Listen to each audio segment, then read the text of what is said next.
All right, so we're recording. Cool. So we're going to have a discussion on,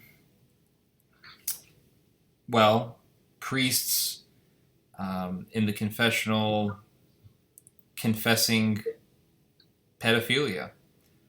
So the seal of the confessional. Well, the seal of well, I agree in the seal of confession, but I also think that there needs to be some sort of rule that allows for the authorities to know these things. I think. Okay. I think that like give me your position, and then I'll give you what Well, I think. my position is really simple. The seal of the confessional, and this is what prompted it, was an article I wrote a few days ago. Let me get the Right. title. I can't even remember it. It was about Australian province passing a law that jails priests who don't report claims of child sexual abuse.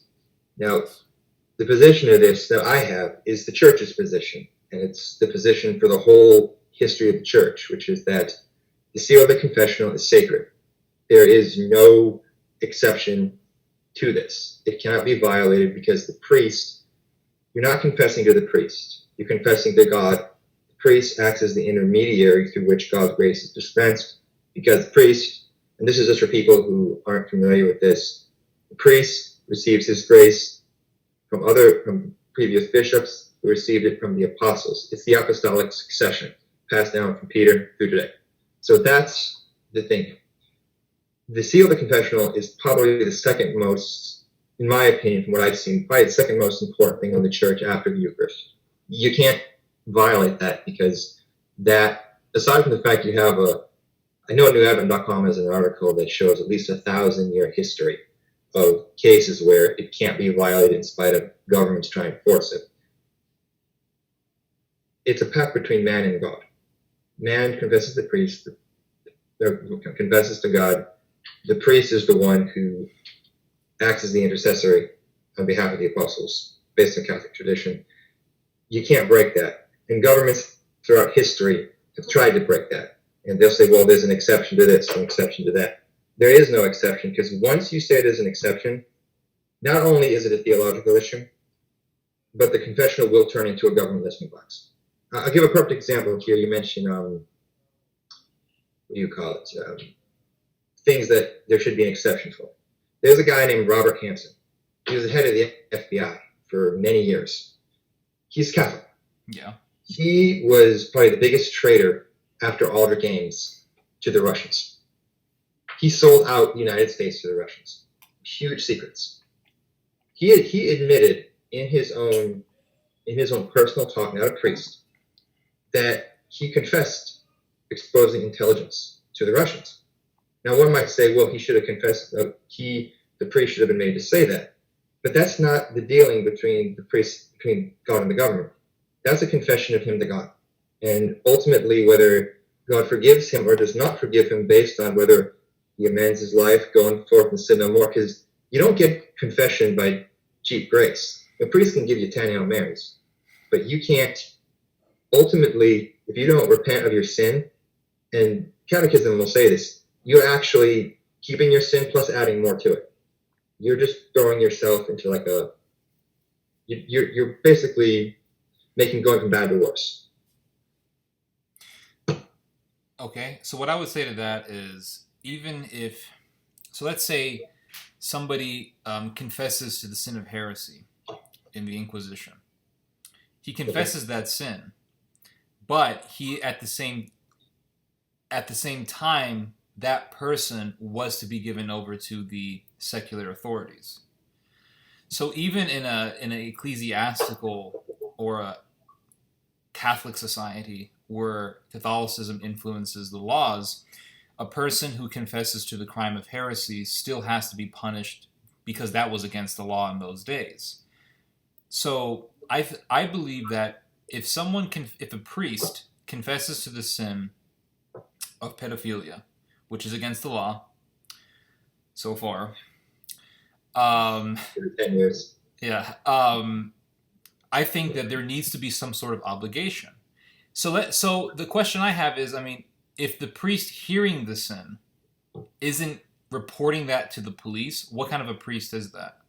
That's the question I have. Because what about the child that's being molested? Every time I hear what about the children, I think of George Carlin's line where he says every politician will say, it's about the children. No, No one no, actually but cares it's about it. right. I know that you. But I know I that you care about the children. What I'm saying is this: there will always be a heinous example, something awful that something confesses. Confession is an issue between man and God. It's not one confesses to God. The priest is the intermediary. This is a theological issue, as well as an issue of the safety of the confessional, because so first it's theology. Yes, there are social obligations, but in the words of St. John Rivera in his, there's a book he wrote. It's called Marsh Catechism. I translated it. I've been waiting actually to put it out formally, but it's called El Catequismo para la Instrucción de los Nuevos Convertidos de los Moros, and it came out in 1599. What he says in there is that when you go to the priest for confession, whatever the priest, because you're confessing to Christ, not the priest, whatever the priest tells you for your confession or your punishment, you do it. Now and he says you place yourself at the mercy of this person and to what he tells you. So I'm not saying that you just go in there and say, oh, I raped a kid. Oh, I'm just going to get off easy. No, you have to amend your life, and you also have to do what the priest tells you. Now, the question of whether a priest could say, well, you have to turn yourself in, you have to do that, that's a totally separate discussion, because it's related to it, but that's an ecclesiastical matter. I can talk about that later, because you're talking about an overlap between church authority and civil authority, which there's always been contention with, because historically speaking, whether you're in the East or West, the civil government tries to overtake the church. This was the era of Protestantism, and this is a big problem in the Eastern Orthodox world, because, you have a continuity between church and state, but a lot of times the church just becomes an extension of the state, and patriotism. Is a funeral rite, that's considered a sacrament, correct? Funeral, no. You have last rites. That's a sacrament. But if a priest gives a funeral, is that considered a rite? No. A funeral is a mass. Okay, it's a mass, correct? But there's a sacrament in the funeral. There's a sacrament. Well, if it's a mass, you have the Eucharist. Correct. You can have that, yeah. Is every Catholic deserving of a funeral? No. Not every Catholic. That's basic teaching. I mean, there are people who are, this is an issue in the United States because there's been a lot of very serious heretical issues with this, with people getting funerals that shouldn't. You can see it also in the communion issue, like when you have people like Biden who go up and profess not just basic doctrinal error, but I'm talking serious errors of moral theology, like openly supporting infanticide. Abortion, yeah, I get you. Abortion, whatever. These people need to be denied communion. And Biden has been denied communion by some priests and bishops. Others will give it to him, but again, you can't stop people from doing stupid things all the time. Now, right. Bishop can take measures, but let's face it, people are going to be people. Because the way I look at it is, if certain people are not worthy of a funeral rite or a funeral procession with the mass and the sacrament given in that particular mass, then I think some people really, while they will confess their sin, if it is indeed pedophilia, which is against the law, I think that there needs to be some sort of intervention done because it's against the law. So the way I look at it is like, even in medieval society, if someone confessed to the sin of heresy to an interrogator who was part of the church because he was part of the Grand Inquisition, they would say, okay, you confess to the sin, but there needs to be punishment regardless. So there needs to be a temporal punishment. While there is a spiritual redemption, there needs to be a temporal punishment because you did destroy a child in a very spiritual and emotional and psychological way. So there needs to be a recompense for that, or there needs to be a righteous punishment imposed on that person. There's no doubt in my mind. The thing about the pedophilia and the pederasty issue, because it's not just pedophilia. Like you and I both know, there's a huge pederasty problem. It is such a huge problem in the church, and there's even a scandal that went on in Poland. And there's 2 documentaries that somebody sent me from Poland. Was it with the Haramsa guy, Krzysztof Haramsa? I don't remember the names, but I know that there was a huge scandal in Poland in which these priests were molesting children. It was a huge problem, and it is such a problem that if the government intervenes because the priests are covering up for pedophiles, because we know that this happens. I've met priests guilty of this, my friend, okay? If the government intervenes in that, the way I look at it is the church, the church government deserves it. That is the way I look at it. We can argue about the theological absolutes and all about those things, but in practical reality, the problem is so bad, the cancer is so widespread within the church body that there needs to be an intervention. Because I'll tell you one thing. Okay, well, let me just finish this. No, it's okay. Let me just finish this last sentence. Yeah, you should. Because I joined the Catholic Church in 2013. Okay? This is going to sound very disturbing because it is, and it's very true. You told me about all this. Within 2 years, I was preyed upon by 3 priests. Now that's not pedophilia. I'm in my 20s, soon to be 30 in a couple of weeks. But it was that bad. The problem really is that bad. I met a priest by the name of Father Christopher Phillips. Now I can say this because it's public knowledge now. Yeah. His last name was Phillips, Christopher Phillips. And Christopher Phillips was covering up for a deacon by the name of Deacon Orr. I think his name was James Orr. And James Orr was a pedophile. And James Orr mysteriously died during his trial. And it turned out that Christopher Phillips was covering up for him. So the problem is and there are priests that I met, Robert L. Kinsel. He was defending another pedophile. This time it was a convicted pedophile by the name of Robert Herdlicka. And Philip Kinsel was defending him. So this is a priest that I met. This is a priest that I had dinner with several times. I didn't know he was a pedophile. So the problem is so widespread. And the church, and you yourself acknowledge this in your article, that the church has failed in purging itself of these people. So there needs to be some sort of intervention, and that's my position. Well, the question is, how is breaking the seal of the confession going to fix that? How does breaking that fix it? Because if there are instances of priests knowing that someone is a pedophile, then there needs to be some sort of an intervention. Okay, so if this can be an exception, what's to stop another exception? It would have to be something completely serious. Okay, it would have to be something substantially serious. Like, okay, if they're gonna start saying like, hey, we're gonna arrest a priest who refused to tell us about criticism of the state. Well, that, of course, you and I will both agree that that's BS. But in the crime of pedophilia, which the church has done a terrible job in purging, I think that the church deserves what it's getting. What about espionage? Robert Hansen sold out the United States. Okay, who's Robert Hansen?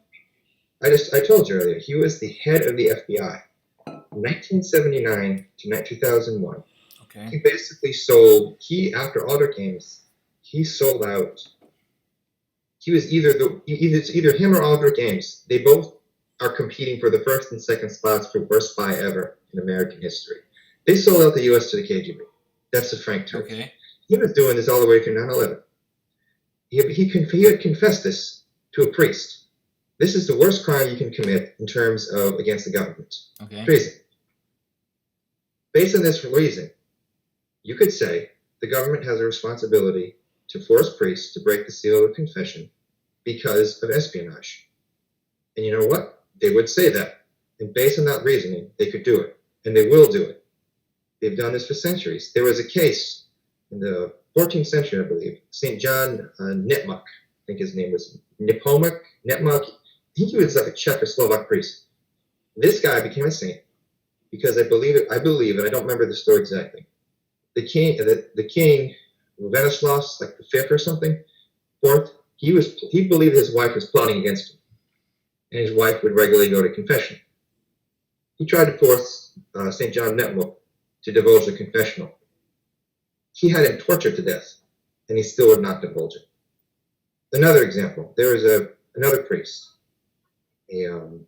Father Matias Correa in Mexico. He's a saint now, under JP2. Mexican government believed that he was working with the Cristero rebels. Cristeros would go to him to confess. One of the generals, a general by the name of Ortega or Ortiz, came to him one day, said, "You need to confess because these men are rebels. Tell them what they're telling you." He said, "No." He put a gun to his head, said, "Do it or I shoot you." He said, "No," so he shot him. Yes. There's nothing to stop the government from doing this, because once you say, well, this is an exception, everything else will follow. It does not matter what it is. This is why I say the issue of the confessional is both first, it's a theological matter, and second, it's a matter of, it's a temporal matter, because, yes, there's a lot of problems with pedophiles and sodomites and pederasts in the church, and that's well known. There are plenty of ways to catch these guys and expose them and even put them in jail that don't involve breaking the seal of the confession. There's plenty of ways. I think you make a valid point. So give us some of your solutions as to how the church, or as to how the government and the church can work together to get rid of this problem. You've already had this. I mean, I will tell you something, because in my parish, what I do is I do a lot of work with like kids and stuff. My wife does too. You have to go through a lot of training, and you go through background checks. Anything comes up funny, you're out.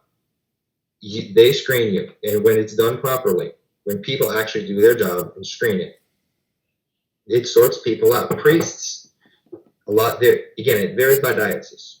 And again, you're not going to have it consistent because some dioceses are absolutely corrupt. I come from the Northeast. You know about corrupt dioceses where you're one of the worst in the world. I got a few in my area too, where I'm back home from, up in New England. But when the dioceses actually implement the protective measures, you're not going to stop everything. But it's a pretty good filter. And I'll tell you, the other problem that comes up is you actually get to a point where it can be overzealously prosecuted, where people will be put in jail and have their lives destroyed over false accusations. Two examples. Cardinal Pell. Cardinal Pell was accused of falsely molesting two choir or altar boys. He was just released because they found that the accusations were unfounded. Mm-hmm. He was basically a witch hunt. Second one, and this is my favorite case. I've been following this guy for years. The priest in New Hampshire, Father Gordon McCrae, who runs the blog, theStonewalls.com. Mm-hmm. Anybody, if you listen to this, you check out that website. Father McCrae was convicted of, I think, sexually assaulting an altar boy, something like this. He maintained his innocence, and he has been in jail for the last 20 years. And there have been many stories written about him. Journalists, there was a journalist from a well-respected publication in New York. I forget which one. It was a lady. It was a lady. I think she was Jewish too. She did a full investigation of him. And her findings considered some of the best out there on him. This guy is innocent, and he has maintained his innocence. And the diocese of, I think it's Manchester, New Hampshire, which is under Boston, still won't back this guy. So part of the problem you have in the church is you got several issues. You have what Father Dario Shoebat called the Lavender Mafia that comes out that influences and protects their own. You have the people who do bad things, and either because of human error or malice are overlooked and allowed to do what they do. And then you have the issue of some people who are too zealously prosecuted. We got all the tools we need to prosecute these guys and get rid of them. We can turn these people over. We know who they are. They expose themselves. I mean, if you know a priest is a pedophile or something, pedophiles are pretty easy to lure. I mean, just look at Chris Hansen. He lured them all the time. you can get these priests, you can get these guys, and people should. If you're serious, you're doing something. But breaking the seal of the confessional is not going to fundamentally help that problem. What it will do is it'll empower government to step in and turn that confessional into a listening box for everyone's sin so they can blackmail people. And I will say, if the secular governments were so interested, by the way, in prosecuting pedophiles, they can start with all the people on the list of Jeffrey Epstein and Jimmy Savile. They won't go after those. That's what I say. Okay, so you bring up... Okay, so for one thing, you bring up background checks. And you said that those background checks were very assiduously done. Yeah, but you're talking... by diocese. Yeah, but you're talking about positions for lay people. Correct. And I'm talking about priests. So a homosexual or a perverted person will go through theological seminary for years knowing his own evil intentions. And he'll go through hoops and loops and whatever. And he has no background. He's got no criminal background. So I'm not sure if I can accept this idea that, well, there's a very, very strong background checks for lay people. So like we can do it too for priests, because a priest can lie his way into the priesthood. Someone can lie his way right into the priesthood. So you have that goes on. And I remember when I confronted that predator, Yarbrough. And Yarbrough... Which one? You got a list of them. Well, Yarbrough told me that he went through seminary. He went through the whole thing, and he said, I hated every moment of it. That's what he told me. He said, I hated every moment. I hated it. It was boring, and thank God it's over, blah, blah, blah. So these people know what they're doing, and they go through that entire rigmarole to become a priest. So that's, just because there's a long rigmarole and the person doesn't have a background doesn't mean that he doesn't have bad intentions or that he can't go through the entire system without... not getting caught or not getting detected or recognized as a perverted person. So there's that. And then secondly, obviously the church... I'm looking up a book here. You're reminding me of something. Sorry, I'm paying attention. But obviously, because the problem with the pedophilia in the church is pretty horrendous, obviously the church is not cooperating with the state. And the thing is that in Romans chapter 13, St. Paul says that the state wields the sword of vengeance. And if you are covering up for crimes, the sword of the state is going to go after you. That's the bottom line. Like, if the church, here's the thing. If the church did its job and really targeted these SOBs, then there would not have been a reason for the state to do this. Agree. So that's my whole thing. It's the church bishops doing their job. That's the whole thing. So when you say, well, we're already, because when I said, what is your solution? You said, well, we're already doing it, or we already have it. It's like, well, obviously there isn't, because there is a huge lack of a will to actually get rid of these people. That's the thing. If you look at the whole situation with Christopher Phillips in the Diocese of San Antonio, here's the thing. When he was first found to be covering up for a pedophile who was a deacon Orr, the church simply moved him to a different diocese. And then the church said, well, we're moving him for misconduct. How come they don't tell the people what was going on? How come they don't tell the authorities, hey, this guy was covering up for a pedophile? So the cancer is so deeply entrenched into the system. And here's another thing. Oh, what's going on? Hold on, just 1 second here. Let me check something.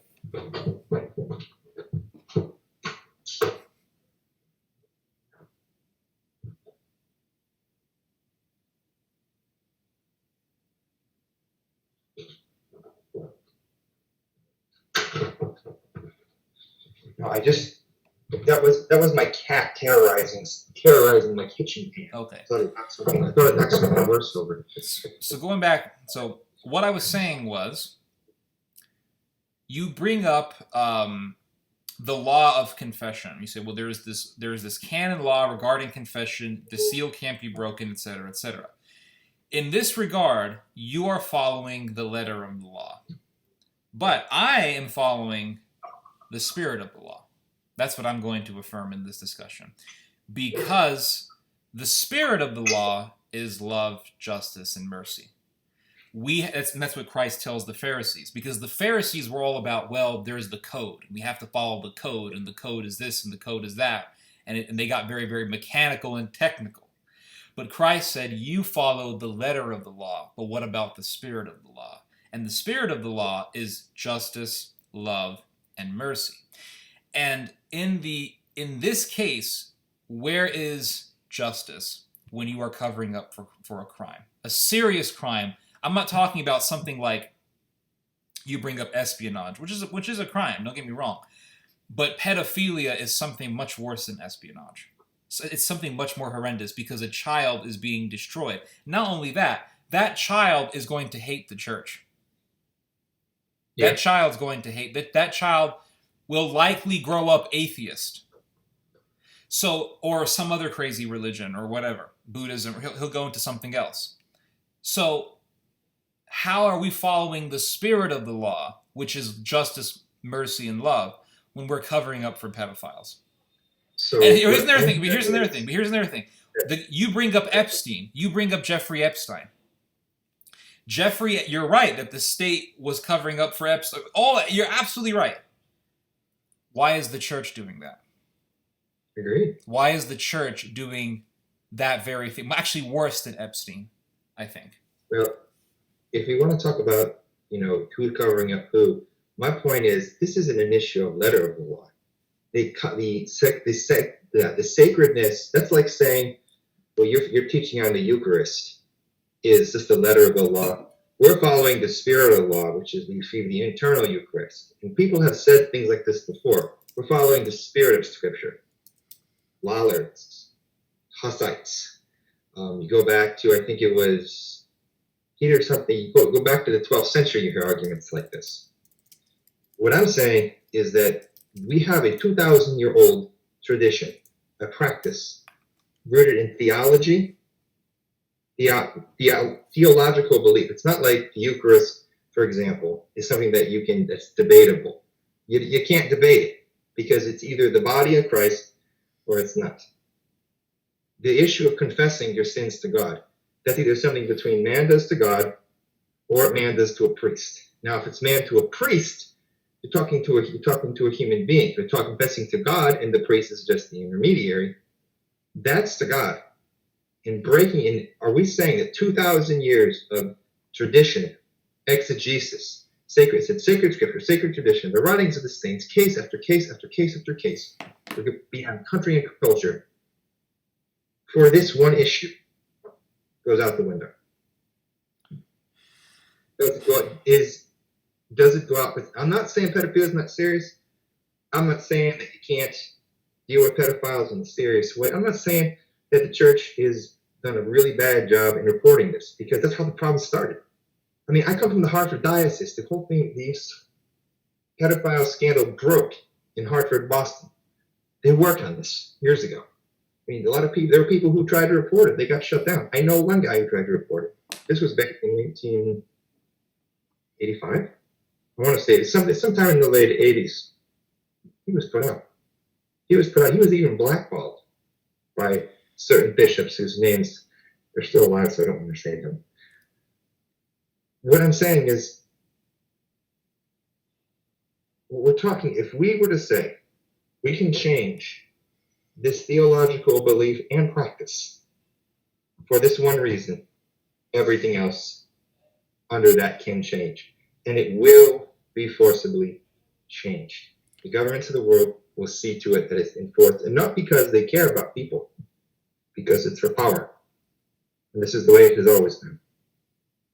If we do not safeguard that teaching, that this is not only between man and God theologically, but we also don't safeguard the integrity. The confessional is no longer a confessional. It's just a recording booth. And about people, bad priests in the priesthood, I agree that priests can lie. They absolutely do lie. There's a book about this, AA 1025. A TAN put it out. It's about a man who is a Soviet agent who went into the priesthood simply to infiltrate it from within. We know the KGB was doing this. We know we know the CIA was doing. The CIA even talks about this in their archives. There was a bishop, a cardinal actually, a very famous one. It's not Bertone, it's Bernardin. There are allegations, Father Malachi Martin. I know people have questions about him. There is discussion from him that not only was Bernardin, we know he was a sodomite, that was a fact. We know that he was most likely involved in abuse. There is a rumor that he was actually recruited into the KGB as an informant back in the 1930s through a spy he made at a gay club. And he lied his way right through into the highest ranks. We do have a pigs in their father problem, and people talk about how is it going to be addressed. I'll tell you something. If the priests don't address it, people say, well, the church is, what is it? Thou art Peter, upon this rock I'll build my church, and the gates of hell won't prevail against it. That doesn't mean that the gates of hell won't get right in there and sit upon this throne for a while. And it's true. God will eventually clean out his church. I mean, people will say, you can look at Vatican history. The history of the church is not a history of competent people doing a lot of good things. It's a lot of incompetent people being real jerks that by some miracle, everything gets cleaned out and he turns back. It's like... So if somebody commits pedophilia, they're not in the church, they're not priests, they should be arrested. If you are an accomplice to a crime and you're helping someone covering up that crime, you should be arrested. So in regards to the ecclesiastical situation, if a priest is hearing from someone that he has committed a crime, the crime of pedophilia, which is a serious crime, and that priest refuses to report it, he's covering up for a crime. Now, the way I look at it is, you bring up the Eucharist, and you said, well, the spirit of the law. Well, that's something that heretics have said. I'm quoting Jesus Christ when he said that, because the priests had more regard for their traditions and their codes and all those things, as opposed to following love, justice, and mercy. And that is the position that I'm bringing forth in this conversation. Is if a child is molested, where is justice for that child when the priests are covering up for him? That is what I'm saying. So we can sit here and say, well, we have a 1,000-year tradition, we have all these things or whatever, and it's like, well, it doesn't matter. Because what matters in this situation is that someone's soul has been completely destroyed. Like someone's been ravaged, someone's been raped by this person who's supposed to be a shepherd of the flock. Now remember what Jesus said. A sheep protects his flock from the wolves, but a hireling lets the wolves devour his sheep and he runs away. So these priests are actually hirelings. They're not even real shepherds. If they're covering up for pedophilia, it doesn't matter. Well, it's in the seal of confession. Well, here's the thing. The Pharisees made similar arguments saying, well, we have this 1,000-year tradition, we have this, but they were ruthless. The priest who knows that someone is being molested, even if he hears it in confession, he doesn't do anything about it, he's a heartless person. That's the way I see it. Now, you bring up the Eucharist and you bring up a 1,000-year tradition. Even in the Bible, there are instances where God tells Israel, your sacrifices mean nothing to me. For example, in Amos chapter 5, verse 22, I'll read it to you. It says here, even though you offer me your burnt offerings and grain offerings, I will not accept them. And the peace offerings of your fattened animals, I will not look upon them. So even in the Old Testament, God will reject sacrifices because the people are wicked and the priests are wicked. And so we are living in a time when the church, the authorities of the church, have become utterly wicked for the most part. And even in the Old Testament, God will tell the prophet, I reject your sacrifices. Now imagine if the prophet Amos is talking to the children of Israel, and he says, hey, listen, God rejects your sacrifices. Whoa, hold on, we've been doing this for thousands of years. What are you talking about, Amos? It's like, well, no, you're wicked and you're evil. So if someone is confessing pedophilia, which is a serious crime, like murder, and the priest isn't telling the authorities what's happening so that justice can be brought. Because remember what the spirit of the law is: justice, love, and mercy. So if justice is not being cooperated with in this regard, I really don't care if the state punishes that priest. The church has been around for 2,000 years. You don't think that using the same arguments you just said, you could find a single exception in all of church history to corroborate that? Because surely, given that the church spans every culture, every race of men, every time of history, the last institute from the ancient world, somebody would have had to have thought that argument up. Are you going to tell me that for 2,000 years, people have said, well, you can't do it because is this conspiracy? Just like Bible was hidden from Christians for 1,500 years until Martin Luther came around? That's not what I'm arguing. That's what I'm saying. My point is, you would think that in 2,000 years, there could be one example where you could show an exception to this. And there isn't. See, this isn't just an issue of spirit of the law. That's like saying Eucharist is an issue of the spirit of the law. No. That's not what I'm arguing. What I'm arguing is that you can focus on codes, like what you're doing. You're focusing on codes and tradition, which is what the Pharisees did. But if you're just looking at codes and tradition, and you're not looking at compassion, justice, and mercy for the child who is being molested, then you are ignoring the spirit of the law in this regard. So, for example, I'll give you an example. In the Old Testament, the Sabbath was super holy. Even in the Old Testament, God says if you break the Sabbath, you're dead. That's a capital offense. And there's a story in the Old Testament of somebody who was picking wood in the Sabbath, and he was executed for that. The Seleucids invaded Judea, and the Judeans revolted. The Maccabean revolt. Okay, we've all heard the story.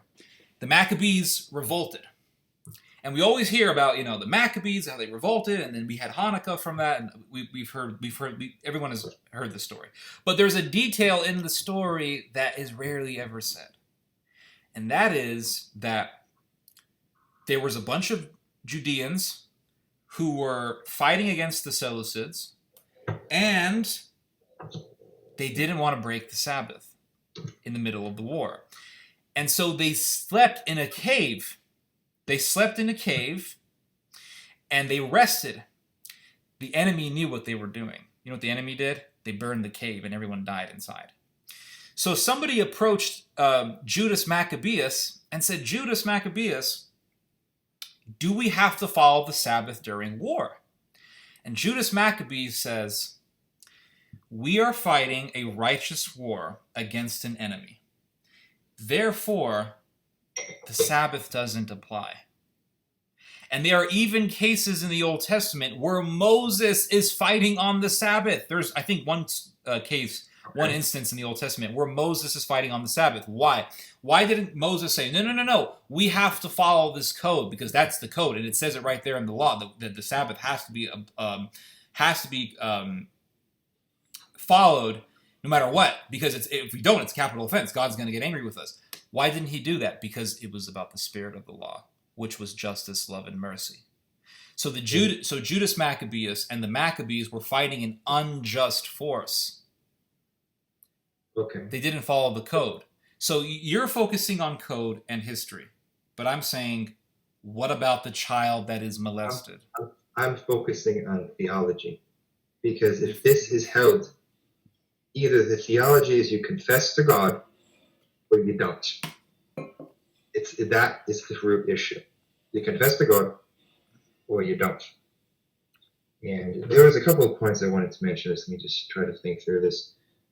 There is a priest, Father Jan Kabilovich.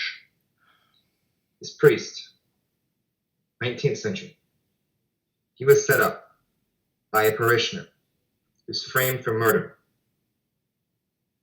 All he had to do was say, because this person went to the confessional, I think it was his pianist or his organist, said, I murdered somebody. Father says, okay, does whatever he does in the confessional, we don't know what he said. He leaves. The organist goes and reports the priest for murder, frames him with his own gun. this priest would not say what was said in that confession. All he had to say was one word, was yes or no. Did you do this? That's all he had to say. He spent 20 years in a penal colony in Siberia, and he died. And eventually the organist, confessed in his deathbed to a priest what he did, Father Kabilovich. We talk about these traditions of men. The confessional issue is not a tradition of men. This isn't like, for example, you can even say the married priest issue, which was instituted by the Council of Elvira in the 4th century. This isn't even something like that. That is a very deeply rooted tradition and a very long one. This is an issue of theological importance. That is what this comes down to. And the next question of, well, you quote examples from the Bible. Are you saying the Bible is your authority over the magisterium? The Bible is one of the pillars of the church. Yes, it is. It's one of sacred tradition. And so when we look at the examples in the scripture, you can't tell me that Moses and Christ and Amos are all of a sudden below what these priests say. Exactly. So we have to look at those examples. You think there'd be in the magisterium something to address this? You think that in 2,000 years of history, there'd be one example? Because I think that the pedophile issue today, in not just today, but like in the modern era, right? We're talking within recent decades, is pretty damn horrendous, and it's been going on for decades. Now here is a verse from Romans chapter 13, where it says, "Let every person be subject to the governing authorities, for there is no authority except from God, and those that exist have been instituted by God. Therefore, whoever resists the authorities resists what God has appointed, and those who resist will incur judgment. For rulers are not a terror to good conduct, but to bad. Would you have no fear of the one who is in authority? Then do what is good, and you will receive his approval, for he is God's servant for your good. But if you do wrong, be afraid, for he does not bear the sword in vain." Now, I'm not talking about Plutarcho Elias Caius persecuting priests because they're defending people who are fighting for Catholic freedom. That's what that war was about. The Cristera War was about fighting for religious freedom. By religious, specifically Catholic freedom, because Caius was trying to destroy the church in Mexico. So that's a very, very different situation. I am talking about pedophilia.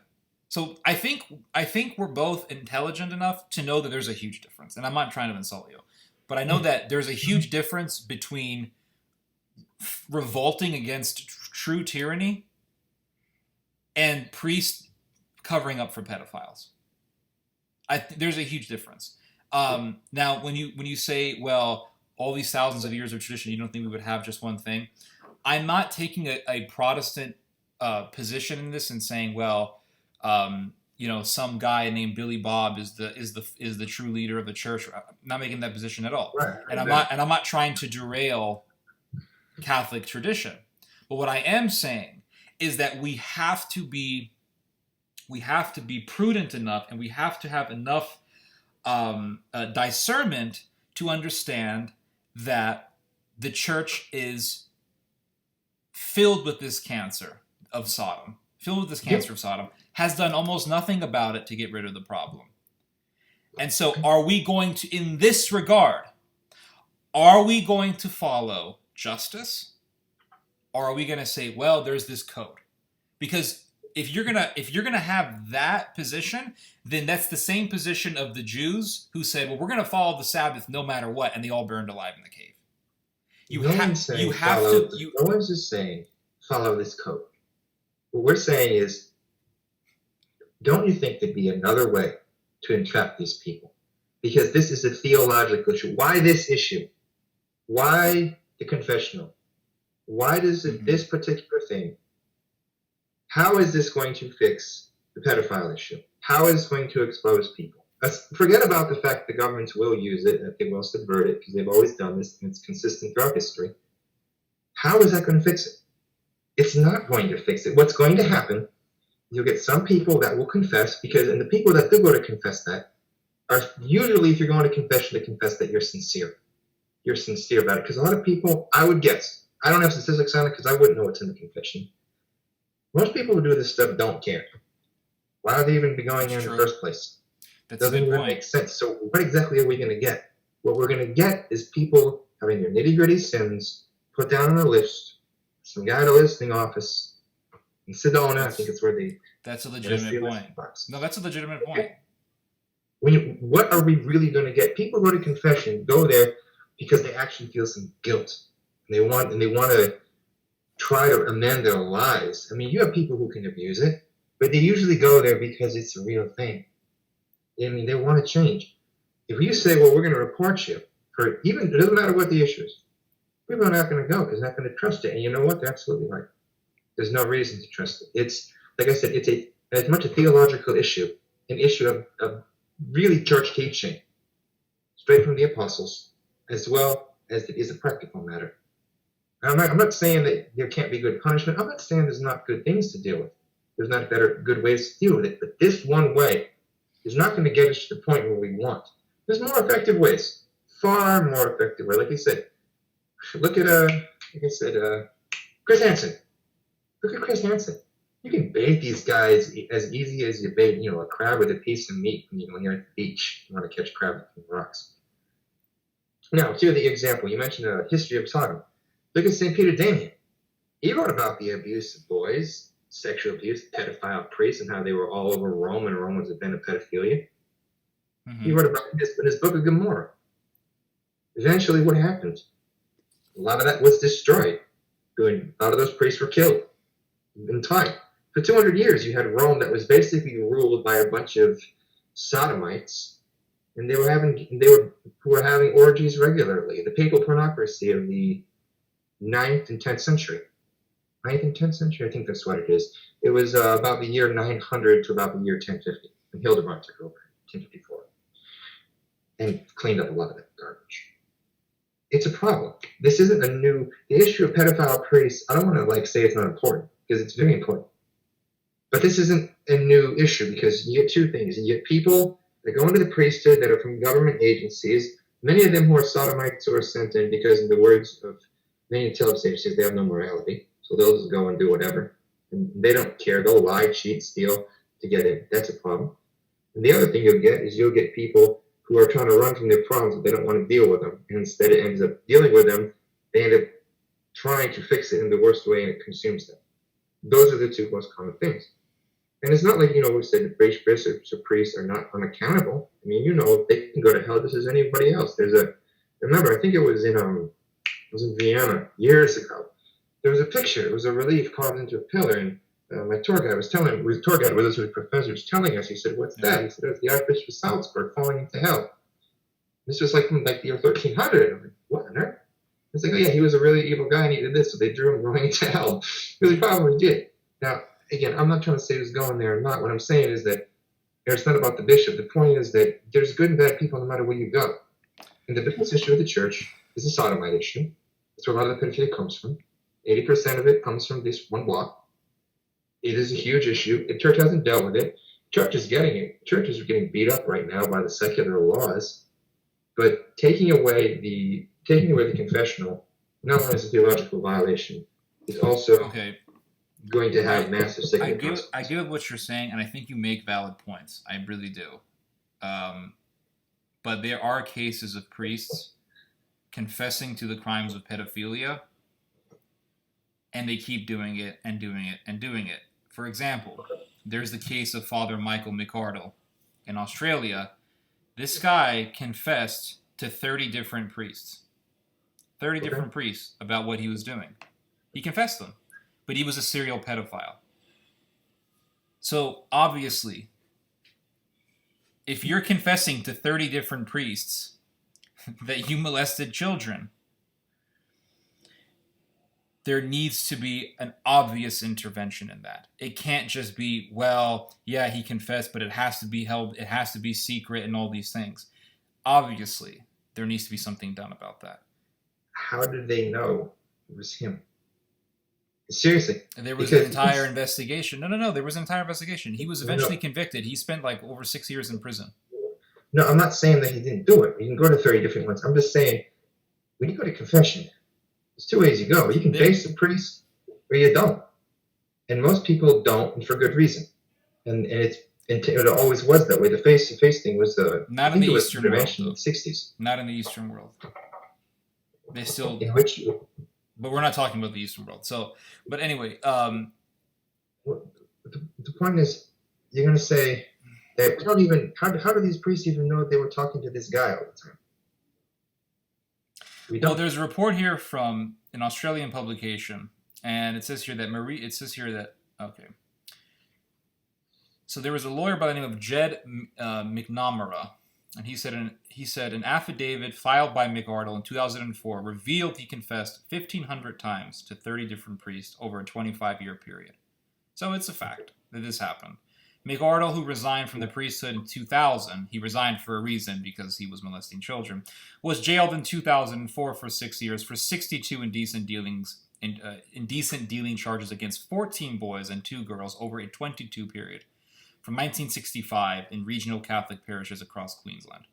So I think, yes, obviously there needs to be something done. If someone is confessing the crime of pedophilia, just like if you were to confess the crime of murder, okay, there needs to be an intervention done.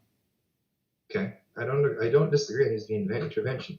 Well, we don't disagree, but intervention to track these crimes and know who's doing them.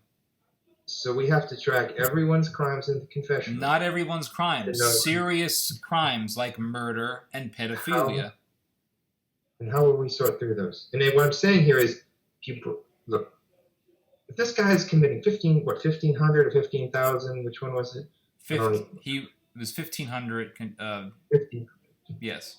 You don't think there wasn't another priest, possibly a bishop, who didn't know what he was doing for the person?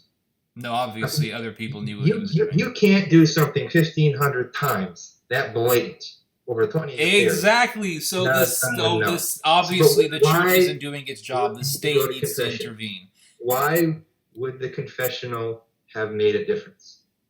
Why this particular thing? Why not any of the other means? You can't tell me that this guy wasn't eating kids' pizza, taking them to the swimming pool, playing baseball with them, taking photos with them. I mean, you've seen the photos of, what's his name? McCarrick. Got his arm around somebody in his swimsuit. You can't tell me that those things didn't exist. And eventually the priest, if he gets arrested for this stuff, he said he confessed, or he'll say, yeah, I confessed, I did this. I used to go to confession and say I did this and that. Okay. Yeah, but that's him saying it. That's not the priest saying it. It doesn't. You can't tell me there's not a way that you can't get this guy. It doesn't matter. Because if someone confesses a crime to you, the priest, it doesn't matter who else knows it. You are obligated to pursue love, mercy, and justice in that case. So if the government says you have to report these things. Pedophilia and murder, yes, that's pretty practical. I think that's pretty practical. Are you sure? Yes, very sure. That can go, look, you decided another one. See, you did exactly what I was telling you. No, I've been consistent in this entire discussion. Murder and pedophilia. Dude, I've been consistent in this. Brother, you just added one. No, I didn't. We've been dude, you talked about murder. You brought up the case of murder before. So I've been very consistent. Murder and pedophilia. Absolutely, yes. Okay, I'll give you an example. There was a guy, I forgot his name, but he was a famous Christian rock singer. And he wanted to murder his wife. And he used to go to the gym every day for 4 hours, okay? And one day he's talking to some guy at the gym, and he's like, yeah, I want to kill my wife. And he actually said this to this dude he was lifting weights with, like, yeah, I want to kill my wife. So this guy goes to the police because, yeah, that's what you do as a good person. You go to the police when you hear someone saying, I want to kill somebody. I want to kill my wife. And the cops sent some guy pretending to be a hitman saying, "Yeah, I can kill your wife for you. I can do that definitely. How much money? How much money do you want? $1,500." The guy writes a check for $1,500. As soon as he wrote that check and sent it to the guy, bam, authorities got it. My point is, once that guy at the gym knew this dude wants to commit murder, he was obligated to report it, and he did the right thing. The priests, who are supposed to be God's representatives, need to do the same thing. If lay people are required to do that, I think priests are required to do that as well. Sure. That's what they said. Like I said, if there is, that's the case. You're saying that there is an exception to this. Show the example in 2,000 years of church history. Just like what I said, show the example. Is there an example? I'm not sure. I don't know if there's an example. But it doesn't matter because we're living in this problem. No, That's the whole point. Not we're living in this problem. It's because it's a theological issue. It's like with the Eucharist. You're not going to find people, except, like I said, people like us and so forth, that came out later and said, "Oh, the Eucharist isn't divine. It's something else. It's a plaything, whatever." You're not going to find this anywhere in the church's history because it's not there. You'll find people arguing about stuff, but you're not going to find any theological pronunciations on this. The theology is consistent. And like you said, you're just out of this. I mentioned espionage earlier because the espionage, in terms of the state, it's like the highest crime you can commit for a government. It's treason to the state. Any government will pretty much say it. You add murder in there. What comes next? Okay, murder and pedophilia are pretty serious crimes. Murder. I'm not saying they're not crimes. What I'm saying is, if you can say one thing, you can make an exception for this. It leads to this. And it leads to this. The next thing you know, that confessional is the government listening box. And the government will have every right to tell the church, "You are subject to me," to do that. And that's what will happen. That's what the communists tried to do. That's what the National Socialists tried to do. That's what emperors throughout history have tried to do. That's what kings, dukes, counts, people all throughout history have done or attempted. And yes, there have been priests who have divulged. And it's an automatic boot. You may be right. You're divulging the secrets between God and man, not between man and priest. You may be right in that regard. That there is that this could be later used for something else. That's possible. It is used. But here's the thing. It's like this. If that priest is outside the confessional booth and he hears something, that's different than when he is doing his job. Because one case, he's a person. He's a person as a person. Mm-hmm. When he's in the confessional booth, he is there between man and God. And that is the way the teaching has always been. And that is the way, and it is theological and a practical reason. And if there is a case where there's an exception, 2,000 years, I mean, look at how much church history we have.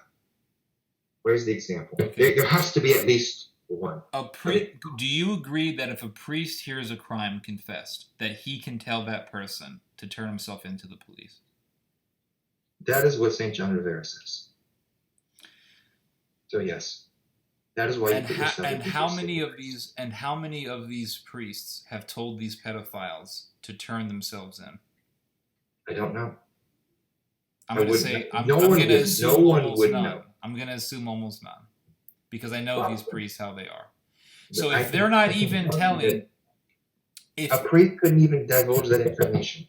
But it's obvious that they're not, because believe me, if they were, then you would see a lot more action outside of the confessional by the ecclesiastical authorities. You would see a lot more action. You would see more cooperation with the police, and you don't. That's the thing. You don't. What happened in the Diocese of San Antonio, where Father Christopher Phillips, he was told that the parents of the child who was molested by Deacon Orr, the parents complained. Phillips heard the complaints from the parents, and yet he still didn't do a damn thing about it. He didn't do a damn thing about it. So if the state is saying, "Hey, if you're not cooperating with us, guess what we're going to hit? We're going to hit the confessional." I don't have a lot of sympathy. I don't. It's like the Jews in ancient Israel during the Roman, ancient Israel, during the Roman occupation, the Jewish authorities had Christ crucified. And the temple was so holy. It was the holiest place in the world. And yet God said, you know what? Those heathens, destroy it. Okay.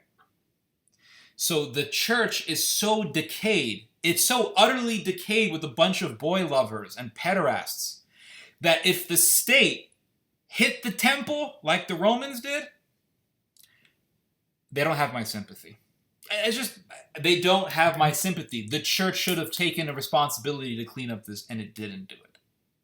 Yeah. So they lost. People talk about the church, the problem with the church and the priest. Things are going to get worse because this crisis has been used to leverage anti-clericalism. It's been used to go after the church, and eventually it's going to be used to seize assets. That's just a fact. There have been many good priests who warned this for years. This isn't anything new. Like there's even a Cardinal Chicago. What was his name? The old one who died. Forget his name. He's dead now. He said, "I'll die in prison. I'll die on my bed. My successor's going to die in prison, and his successor is going to die as a martyr in the public square. And then his successor will pick up the pieces of a broken society." Obviously, that we're heading in a direction of serious persecution. A lot of these things being self-inflicted. I mean, that's a known fact. That's very obvious. And this isn't like anybody people I've talked to in serious Catholic circles know this. Like they're aware of this is coming. They're aware of the self-inflicted nature of it. But still, you can't break something that is holy, a holy thing. Now, like I said, just because this is a bad thing, yes, I think we all agree that pedophilia is a crime.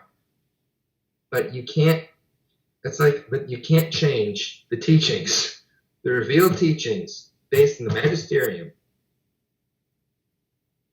because, well, this is an exception. If there is an exception to it, you'd think that in 2,000 years, you'd be able to find a reason saying, well, this can be something for that. You'd think somebody, some saint, would have written on something like this. You'd think somebody would have given an insight. Either the confessional is a seal between man and God or it's not. Because one exception will lead to the next. It's going to. It is inevitable. And it always comes that way. People always say, well, we're doing it for noble purposes. Next thing you know, all it takes is a short amount of time.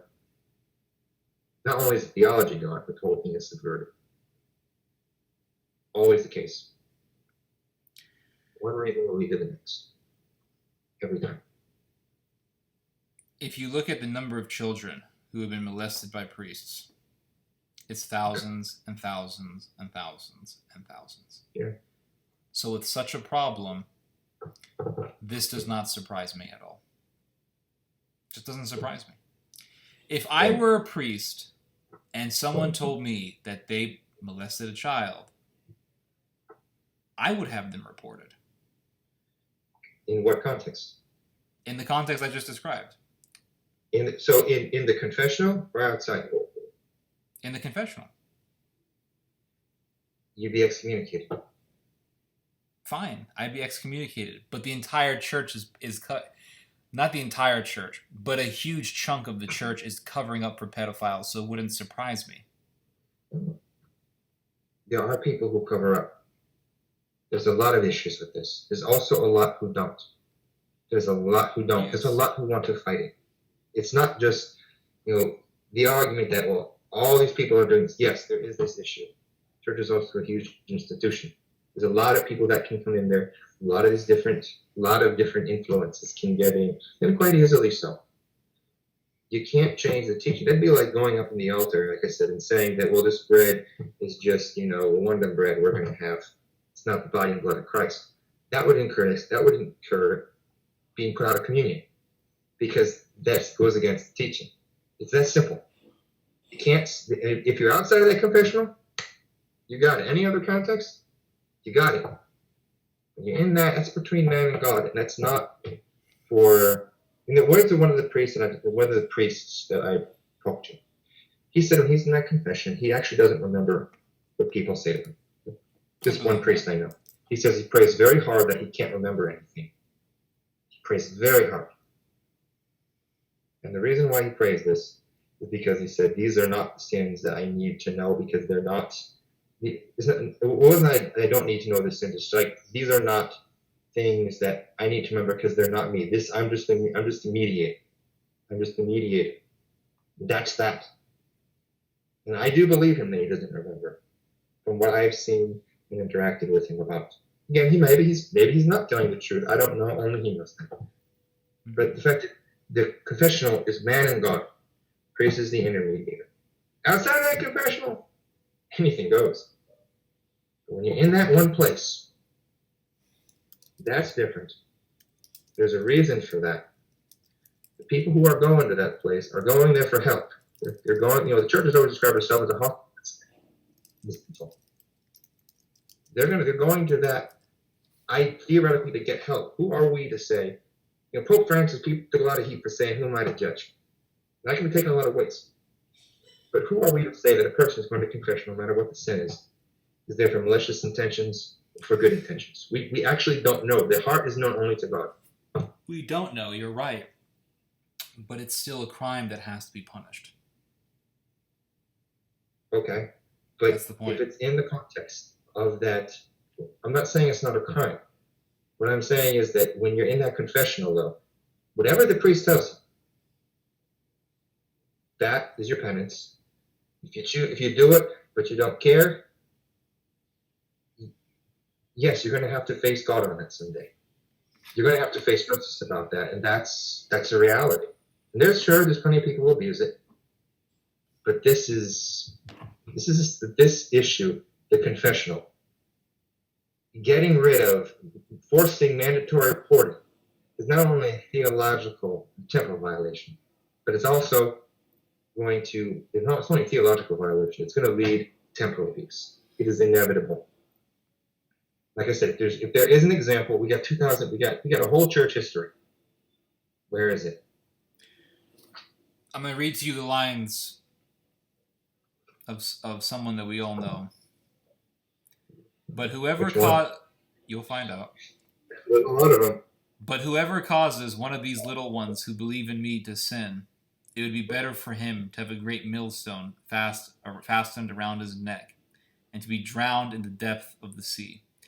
And if you go to different translations, it says, if anyone causes one of these little ones, those who believe in me, to stumble, it would be better for them to have a large millstone hung around their neck and to be drowned in the depths of the sea. Okay. So you do that okay thing. You do that okay thing because I'm bringing I'm bringing in an important point. If the priest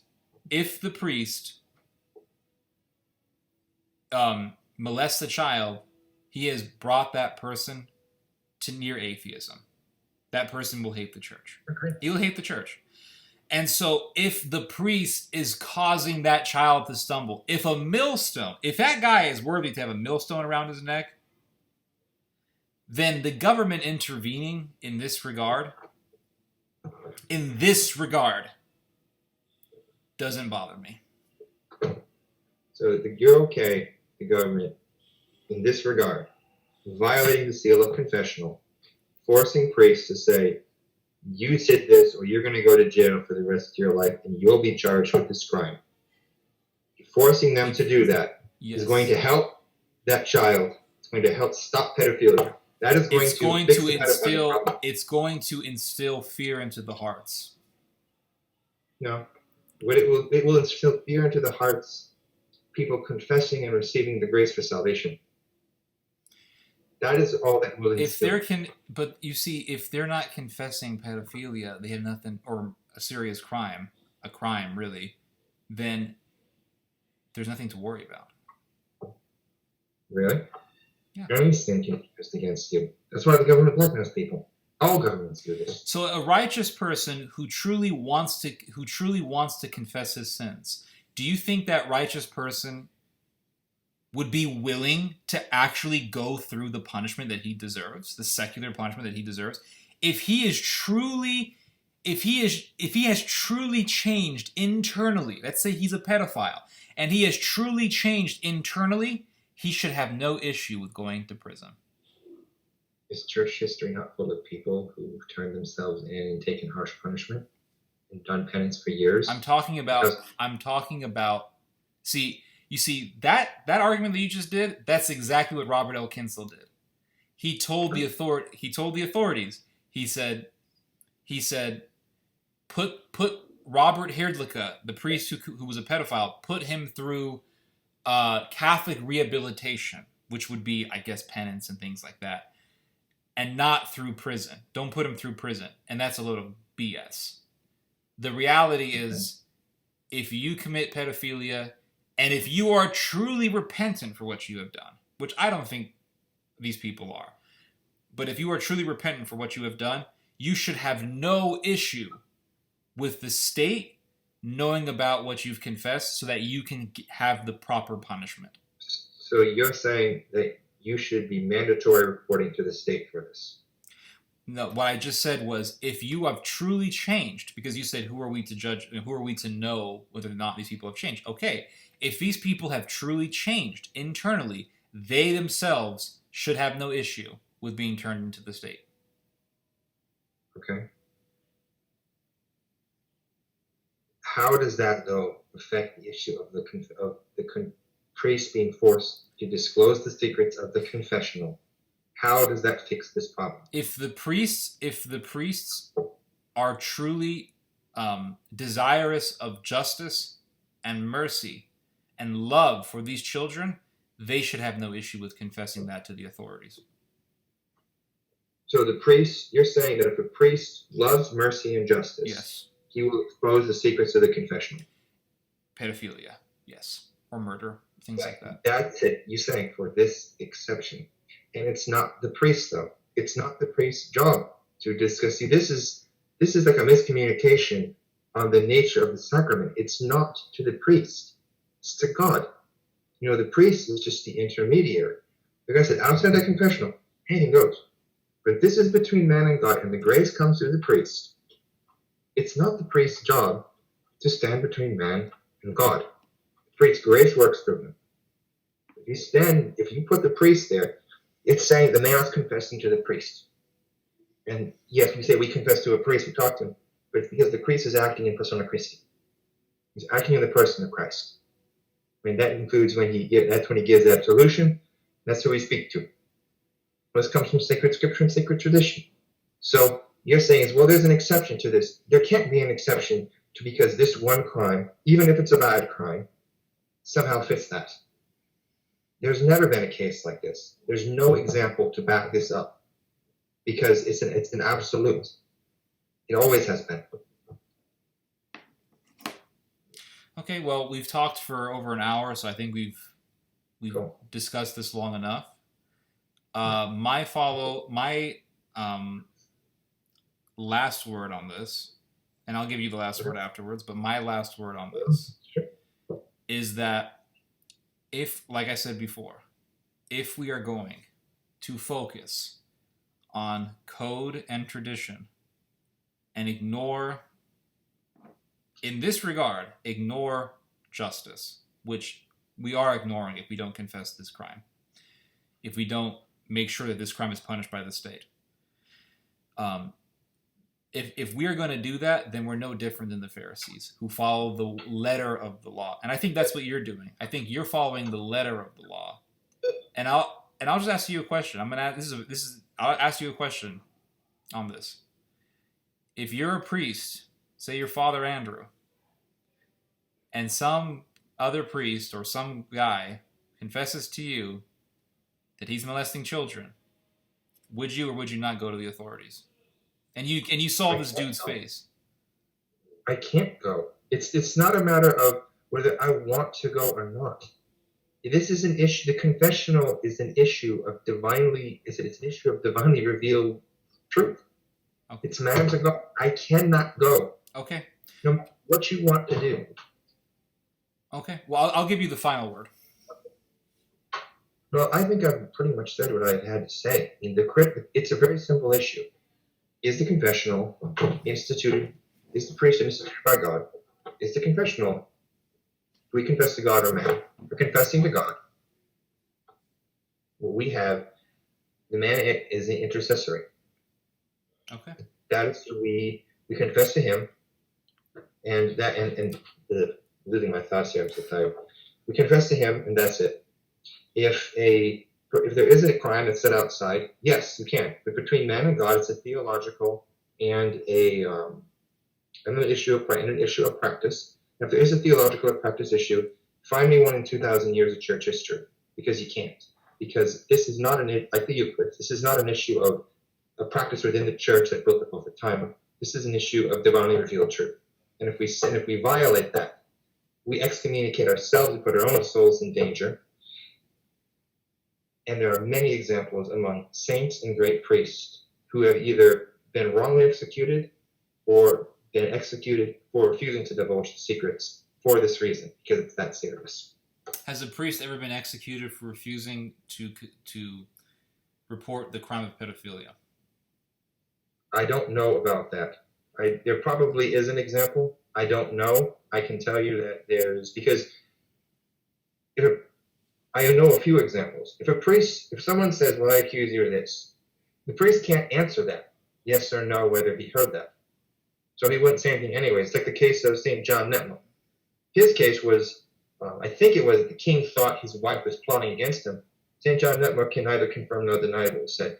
And he was tortured to death over it. I think that the testimony of the priest in the crime of pedophilia is actually very helpful, because when someone confesses to a priest, he's telling the truth.